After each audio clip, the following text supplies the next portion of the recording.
lesson today, we're going to be exploring more about solution concentration and actually putting one of those concentration units into practice to determine some behaviors of a solution. So these are the two homework problems that were assigned to you. Okay, the first one was 2 grams of KMO4, which is potassium manganate, is dissolved into 100 milliliters of solution. What molarity results? So we have we're asking for molarity, and to get molarity, you've got to have moles of the solute. The solute is the thing being dissolved, and what's being dissolved, as described in this problem, is the KMNO4. So we've got to find that in moles. Molarity is moles per liter.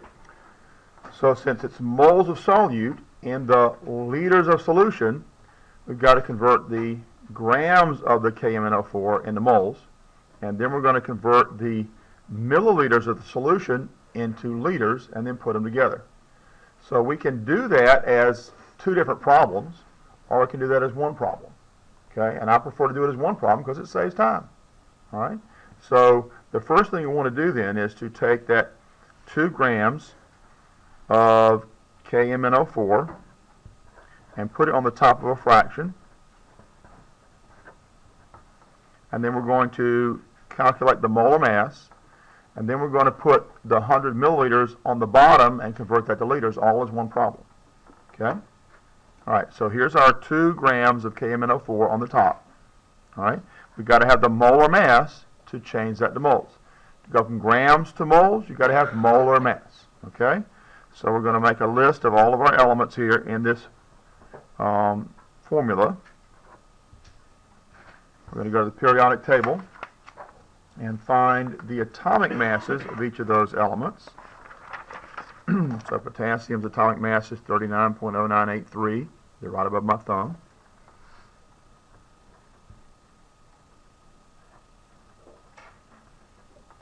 Manganese is 54.938045.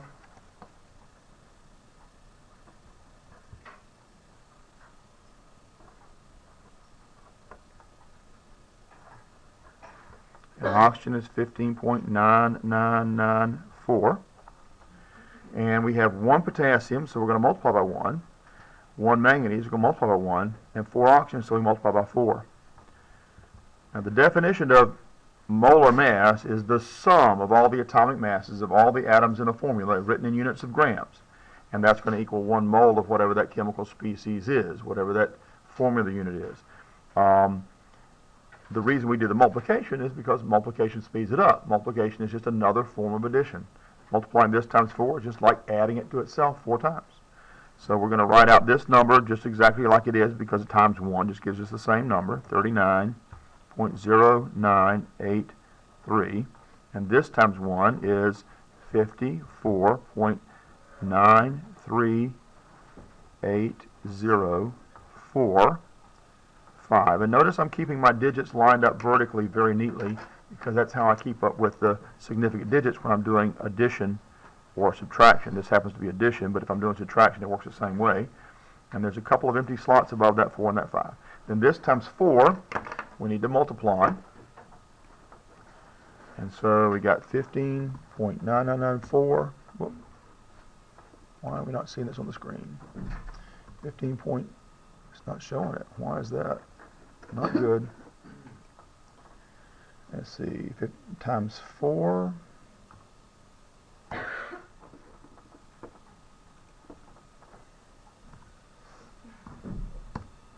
And we get 63.9976.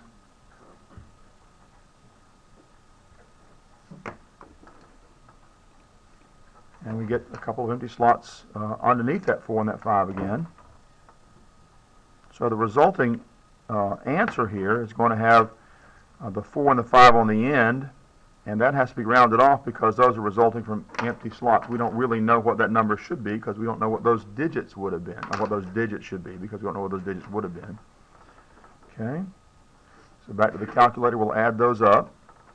So we're going to add that number to the 54.938 0.045 and to the 39.0983, 158.0339, 9, okay. I don't know why I'm starting to write that 4 there. And that's grams of KMnO4 equals 1 mole of KMnO4.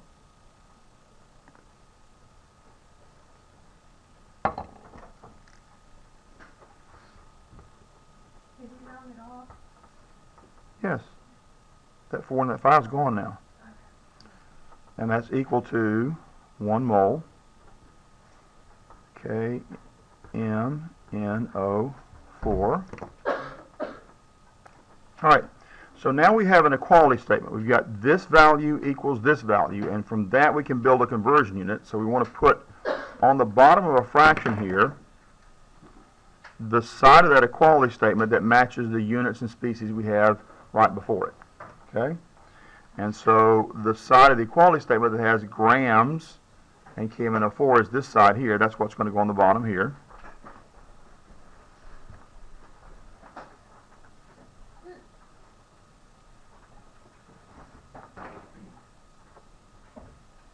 And the other side of the equality statement is going to go on the top of this.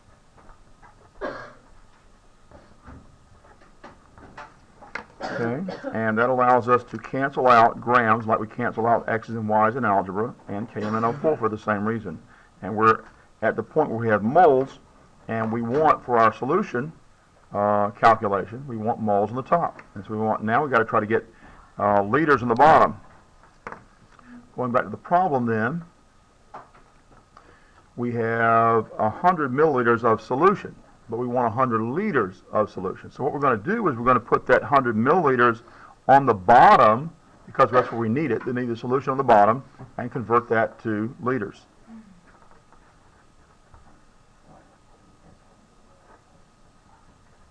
And we want to make sure we're careful to say that's the potassium permanganate, manganate solution, and not just say it's just solution, because later on, when we get to other kinds of calculations, we're going to need to keep up with which solution is which, because you'll have more than one. So we want to identify this solution as being not just milliliters of solution, but the KMnO4 solution. Okay? So we're going to put 1 over that. So now we've got moles over milliliters, and all we have to do is convert milliliters into liters to get an answer. We need an equality statement to build this conversion unit. So we just simply write out that we have 1,000 milliliters in 1 liter. You just need to know that. That's something you're required to know in here. So we have 1,000 milliliters. We want to put the matching units here with this on the top. So here's milliliters on the bottom. We want milliliters on the top, 1,000 milliliters. We want the other side of the equality statement on the bottom. All right, and so now milliliters can cancel. And we've gotten this set up so that we've got moles of the solute on the top. There's the solute. That's the thing being dissolved up there. And we've got liters of the solution, the KMnO4 solution, on the bottom. When we do the math, we'll have molarity. Okay? So we're going to take and multiply this times 1,000, 2 times 1,000, hit enter or equals, divide by this number, hit enter or equals, and divide by that number.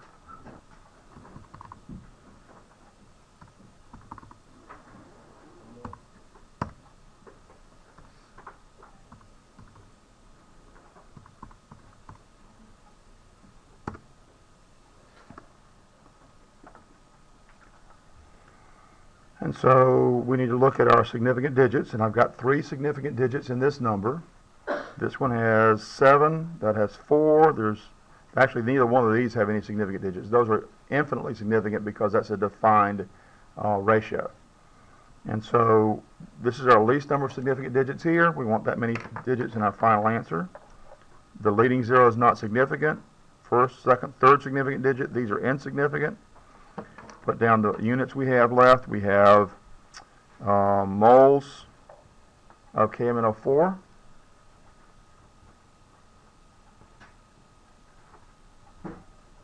over liters of KMNO4 solution. And that is, by definition, what molarity is. So we can symbolize that as molarity, 0.127 molar concentration of this KMNO4 solution. That's the answer to our first problem. So when we go through and count all the things we did, all the numbers, putting it over 1, time signs, those operators, equal signs, those are all worth points. We've done that repeatedly in here. You know how that works. It's all worth 35 points if every little detail is there. Okay? Now, for the molar mass calculation, we're going to count all the little parts that go into that too. So the molar mass calculation here, when you count up all the little details that go into that, that's worth 30 points. So all of this together, this problem is going to be worth 65 points for this problem. Now we've got another problem to solve, so let's just hold that kind of back because we're going to put a total score at the top when we're done. All right, so our second problem says calculate the molality when 75 grams of magnesium chloride is dissolved in 500 grams of solvent. Molality is moles of solute, so we're still going to have to convert grams to moles, over kilograms of solvent. Not the solution, but the solvent. Now this gives you the solvent here in grams. So we've got to convert grams into kilograms to get that. Now I'm going to do it as one big problem because that's actually simpler. So we're starting off with 75.0 grams of magnesium chloride. Going back to, I think it was unit 3, when we had to learn to balance formulas, you should know how to balance the correct formula for magnesium chloride. Magnesium has a 2+ charge. Chlorine, when it's in a binary compound like this, is a 1 negative charge. So MgCl2. You've got to have one of these and 2 of these to have this formula charge balanced. We define the molar mass, so we've got magnesium and chlorine. I'm going to look up those atomic masses. Magnesium's atomic mass is 24.3050. Sorry, not 34, but 24. And chlorine is 35.453. And this is just one of these, and this is 2 of these.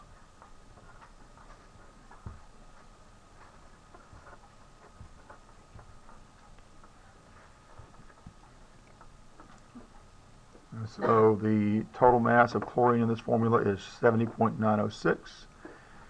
And we've got an empty slot right here under this 0. And so we're going to add those together.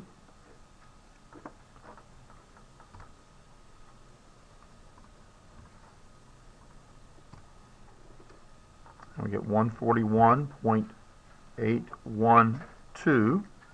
And the problem is that your calculator is not smart enough. It doesn't know there should be a 0 right there. Okay, you should know that. Now we are going to round it off, but you should always put it there because it has to be rounded off. Alright, so put it in the calculator wrong. Always check your work. So we're adding this number, 70.906, to 24.3050, and you get 95.211. You still have to know that 0 belongs there. You have to underline that 0 to show that it's insignificant.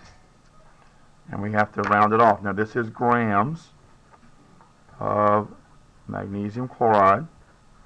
And we're going to round that off to 95.211 grams of magnesium chloride. And we're going to say that's equal to 1 mole of magnesium chloride. Unless you finish that out and show that equality statement, you don't have what you need to justify the conversion unit. Now, that seems like a lot of extra work, but what it's doing is it's showing where you're getting this from. And you have less confusion when you're doing the problems when it's down on paper, so you can see what errors you made. And I want you to put it down on paper so you can see that. Okay, so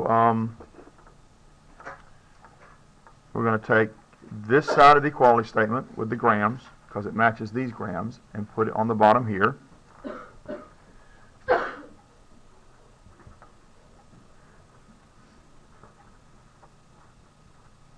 take the other side of the equality statement, the 1 mole, put it on the top.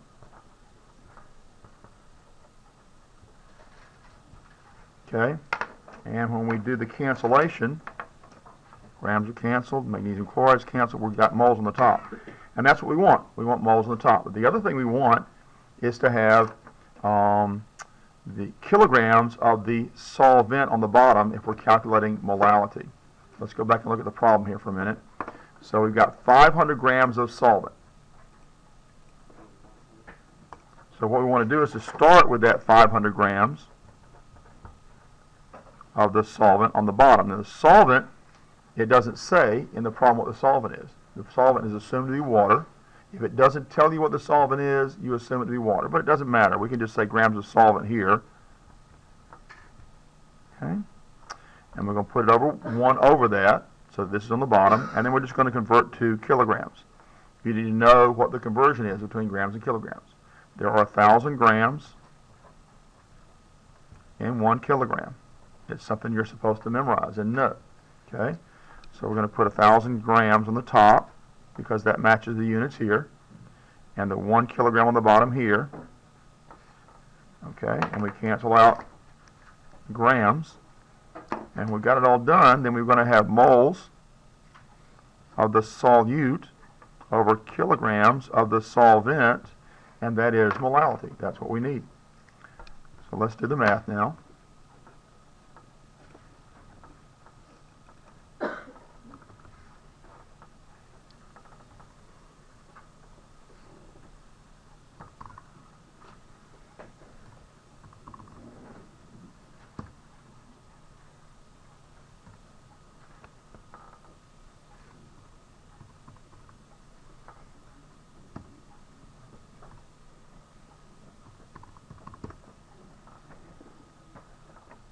So the answer is 1.58 molal magnesium chloride solution. When you do the math, you get 1.57545. You round off to 3 digits, and then you get that answer. And we're going to add up all the points associated with all the little pieces that go into this problem. And we add everything up for this problem, all the little pieces that go into it, the operators like times sign and equal signs and underlines and arrows and everything that goes in there. You know what this is. You've done it before. It's worth 59 points. When you add both sets of points together, you get 124 points for all. And so you're going to add up all those points, put them at the top of the paper you're grading, and turn in that work.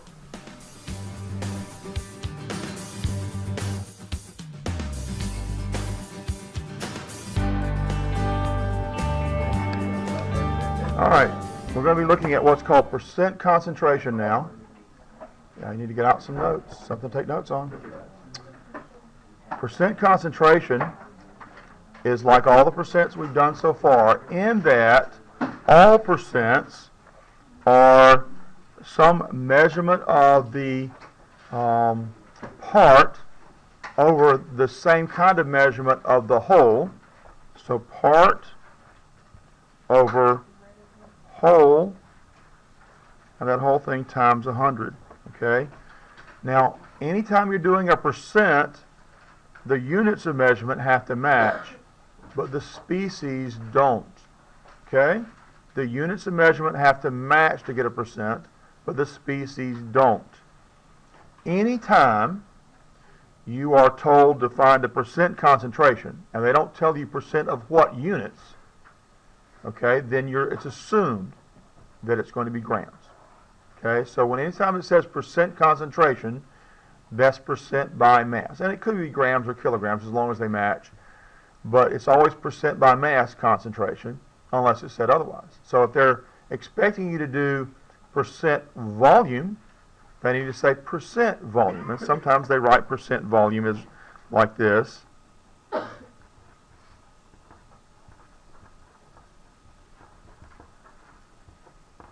They will write it percent V over V to tell you it's volume over volume. Okay? Occasionally in the grocery store, you'll see percents where they mix up the units. That doesn't make any sense at all. Percents don't make any sense at all if you have the units mixed up. Okay? So I should write a nasty letter to the food industry, but just don't do that. If you're doing it in chemistry or any kind of science, your units have to match, okay? So let's look at a problem, say like this. Suppose we have 25.0 grams of Epsom salt in 200 milliliters of water. Okay? And I'm mixing up some units here so you can get a little extra out of this. Okay? These two units don't match, do they? Okay? So I've got to get this unit into this one or this one into that one. Now I could find the density of Epsom salt. I could, but you know the density of water, don't you? What's it? Well, you should, yeah, of course. What's the density of water? So the density of water is 1.00 grams per milliliter. Okay, so that's kind of easy. All right. So we have 25 grams of Epsom salt. And you don't have to even know what the formula is, but Epsom salt is magnesium sulfate. You can buy this stuff in the grocery store, the drugstore, Walmart, Kmart, every other kind of mart I can think of. Okay, yes. So, since we want the part, which is the Epsom salt, over the whole, then we have to have the grams of the water plus the grams of the Epsom salt, because the two of them together make up the whole. You have to remember that a solution is made of both the solute plus the solvent. So to get the whole, that's down here on the bottom, we have to add both the solute and solvent together to get the mass of all of it. Okay, so the first thing we're going to do is to find the grams of this. Okay, so 2.00 milliliters of water over 1.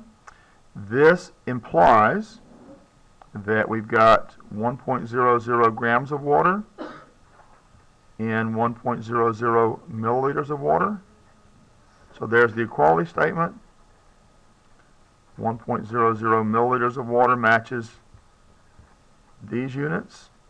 Put it on the bottom. 1.00 grams of water matches, or what's what we wanted to put on the top. The other side of the equality statement goes on the top. Those cancel.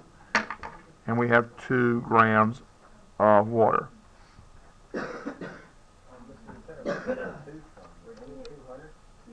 Oh, it's 25, isn't it? Forgot the 5. Okay, 25. No, 200. Golly, what's the matter with me? Help me, Lord. Help me, Lord. All right, 200. Okay. All right, 200 milliliters.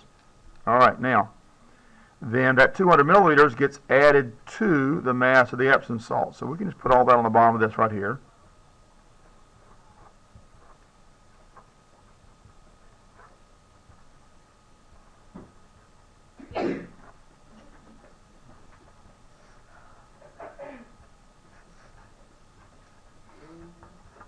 And that'll give a percent composition. Okay? All right, so let's do that math.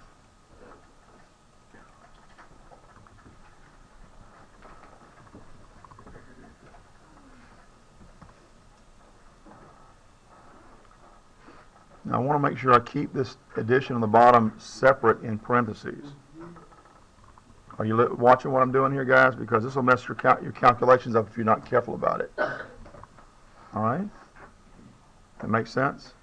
If you don't put it in parentheses, some calculators won't give you the right answer. Now, if you're lucky enough to find a calculator that gives you the right answer, great. But sometimes they don't. And I can do it all as one operation if you have a good quality calculator. But the less expensive calculators, you're going to do these as separate operations.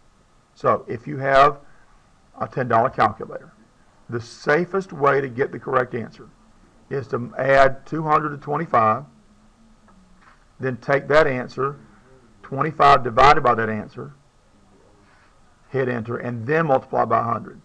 If you don't do the operations one at a time, if you don't have the ability to put your separate operations in parentheses, you're going to get the wrong answer often. Okay? If you're lucky, you'll get the right answer. All right?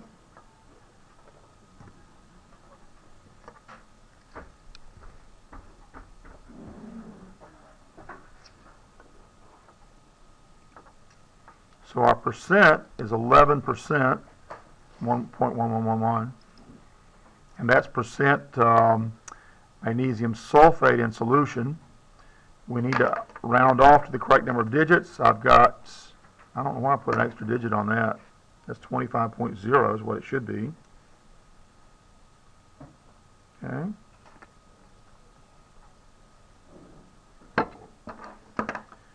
And let's see, I need 3 digits. 1, 2, 3. Underline the last 3 digits here. I've got 11.1% magnesium sulfate solution. All right, any questions about that?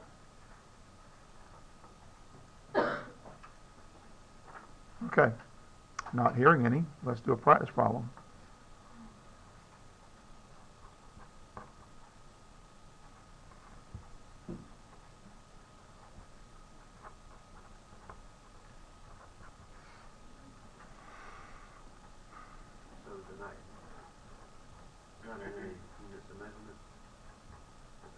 Oh, good question. Units of measurement actually are going to cancel out. If you add this to this, you're going to get grams in the bottom. Okay? And so the units actually always cancel out in percentages. Okay? You can't assume that they always can't, but when you add these together, 200 grams and 25 grams is going to give you grams in the bottom. So the grams actually cancel out. Percentages are unit less. All right?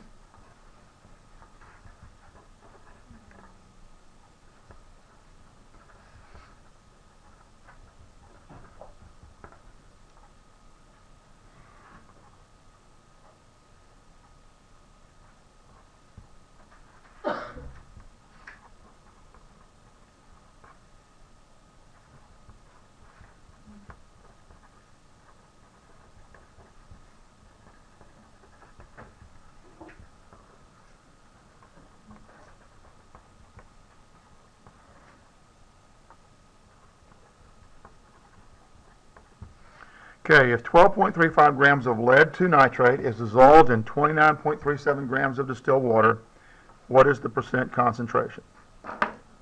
So solve that problem, and you need to pause the video while you do that, then you can look at the answers. All right, so we've got 12.35 grams of lead nitrate dissolved in 29.37 grams of distilled water. So the mass amount of lead nitrate goes here, goes over both this mass and this on the bottom.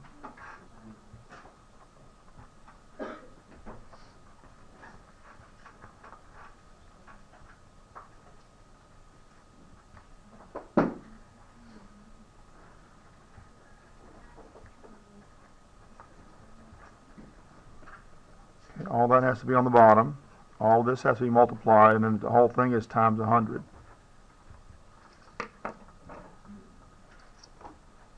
So what's going to happen is we're going to have 12.35 grams of lead-2 nitrate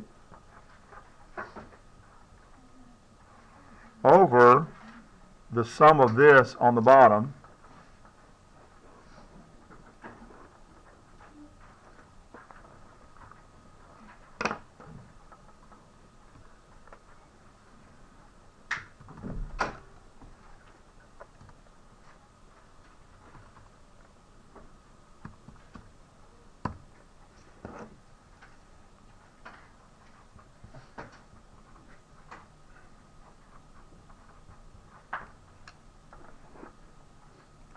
So what we have then is 12.35 grams of the lead-2 nitrate in 41.72 grams of solution. That then allows you to cancel out the units, and you can see clearly how that happens by doing it this way. And those two are divided and multiplied by 100.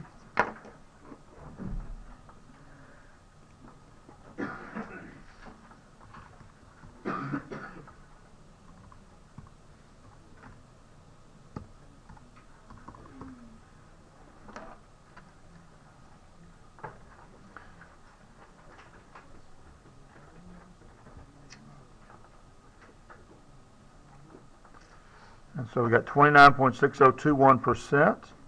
Need to round that off to 4 digits. We got 4 digits in both these measured numbers. 1, 2, 3, 4. Underline those 2 digits. 29.60% concentration of lead-2 nitrate.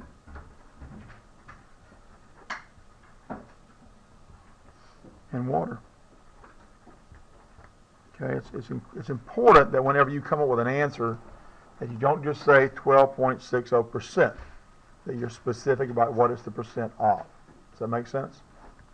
Okay.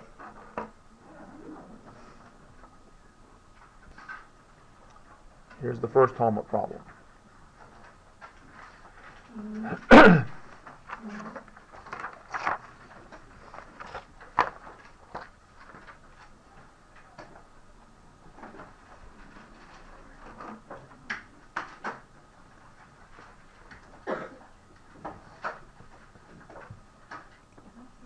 Okay.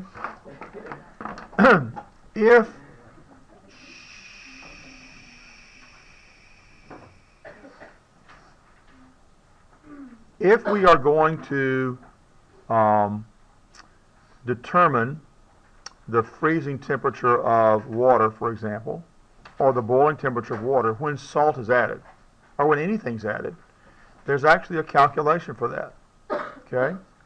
And you know the freezing temperature of water, you need to know this by memory, freezing temperature of water. What is the freezing temperature of water? Huh? 0 degrees Celsius. And what is the boiling temperature?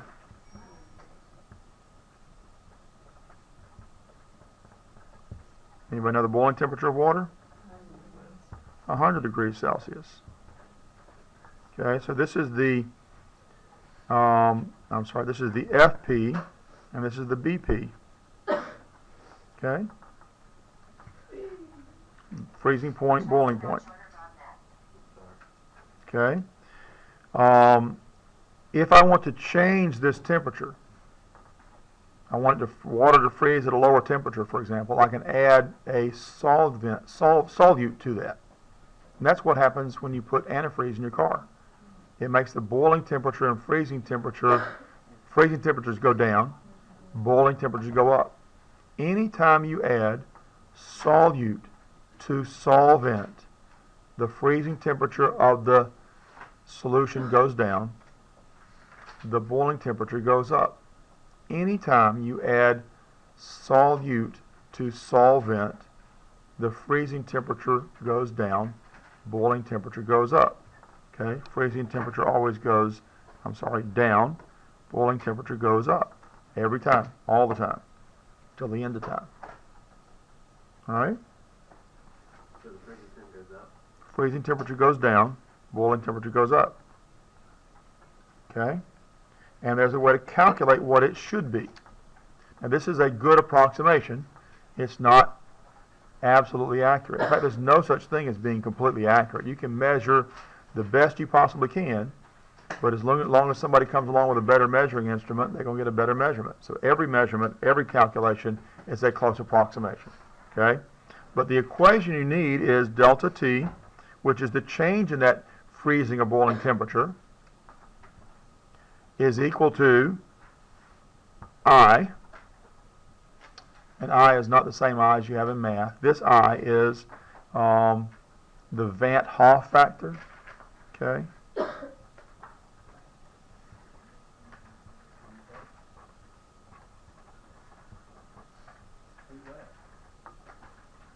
guy who figured this stuff out. That's who it is.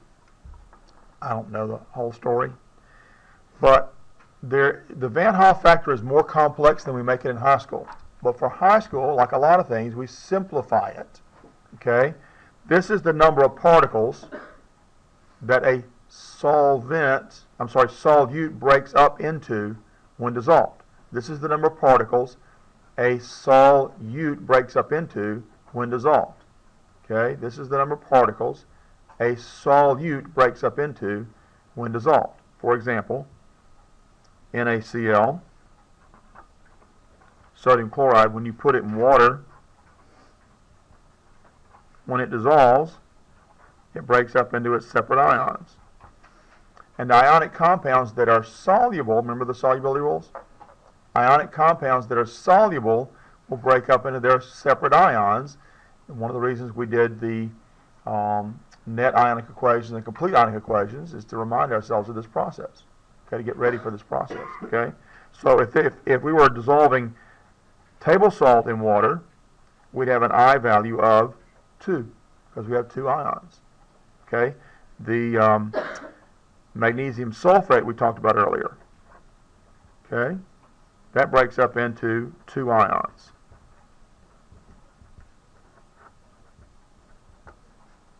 If we're using copper 2 chloride, that's going to break up into copper and 2 chlorines. So that's a Van Hoff factor of how many ions? How many? 1, count them. How many?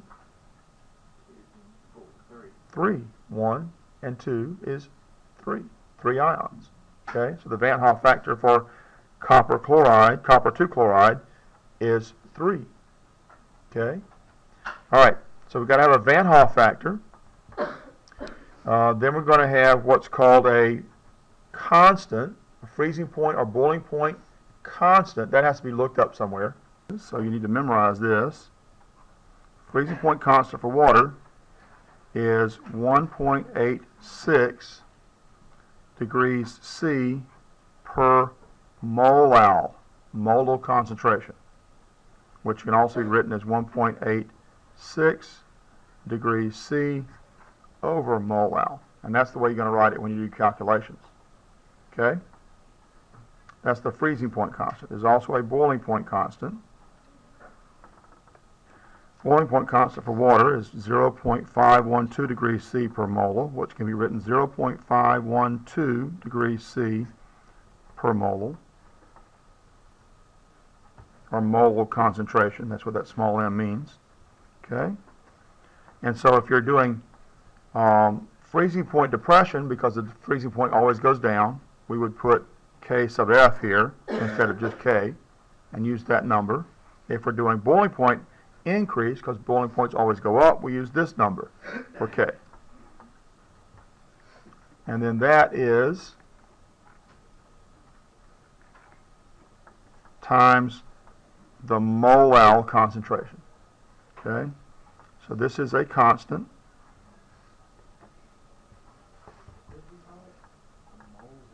Molal, M-O-L-A-L, molar concentration.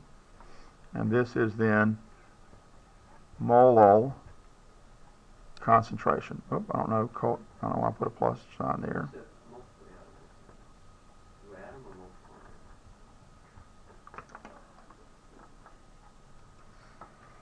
So every substance has a different set of freezing point and boiling point constants. So the only ones you have to know are the ones for water. Okay? Every substance has a different set of freezing point and boiling point constants. The only ones you have to know of are the ones for water. Okay? 1.86 degrees C per mole and 0.512 degrees C per mole for the boiling point. So freezing point depression constant, 1.86 degrees C per mole. Boiling point increase, 0.512 degrees C per mole. Okay? And so all we have to do is figure out the molar concentration of the solution, plug in the constant, figure out the Van Hoff factor, and calculate the freezing point or boiling point, freezing point depression or boiling point increase. Okay? So let's look at one of those. Let's say we put 12.3 grams of sodium chloride in 100.0 grams of water. Okay? I want to find the change in temperature for freezing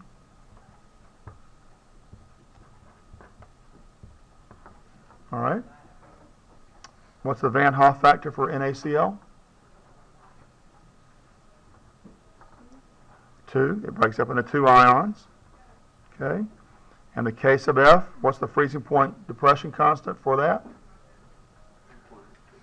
1.86 degrees C per mole. And we have to figure out the molar concentration. Okay. So what is the molar mass for NaCl? Did we already do that today? Or yesterday maybe? So we've got 12.3 grams of NaCl. We're going to use that molar mass, 58.443 grams of NaCl, 1 mole of NaCl.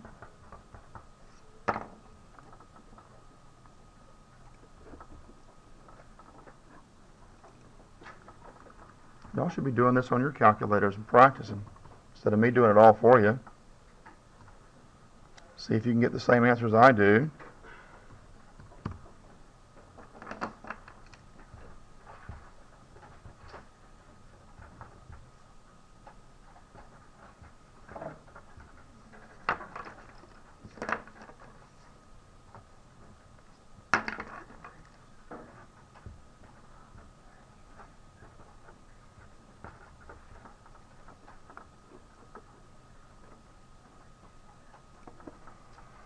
So 0.210 moles of NaCl. We're in 100 grams of water. 100 grams is converted to kilograms. 1,000 grams equals 1 kilogram.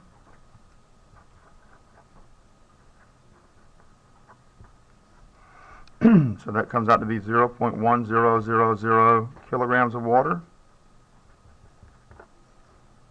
Okay, so our molar concentration here is going to be moles per kilogram, 0.210 moles NaCl over 0.100 kilograms H2O.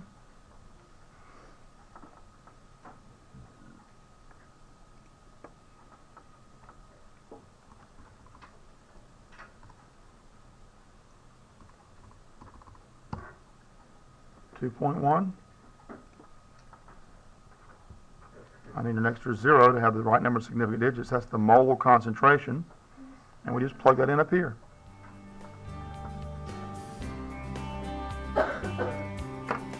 Can you see what's going to cancel? Can anybody see what's going to cancel? The M cancels. Okay. And we have left degree C, and that is a temperature. Okay, so we know we probably set it up right. So is anybody doing this in their calculators? Okay, that's the change in temperature. That's the change in temperature. Which way does the temperature go down when we're talking about freezing? Which way does it go down? Which way does it go when we're talking about freezing? Down, right? I just told you that, didn't I? And what is the normal freezing temperature of water? 0.00 degrees C. So what's the new temperature when you put that amount of salt into water? It goes down from 0. What's the new temperature? Negative 3.91. Okay, does that make sense? All right. All right, so here's your second homework problem.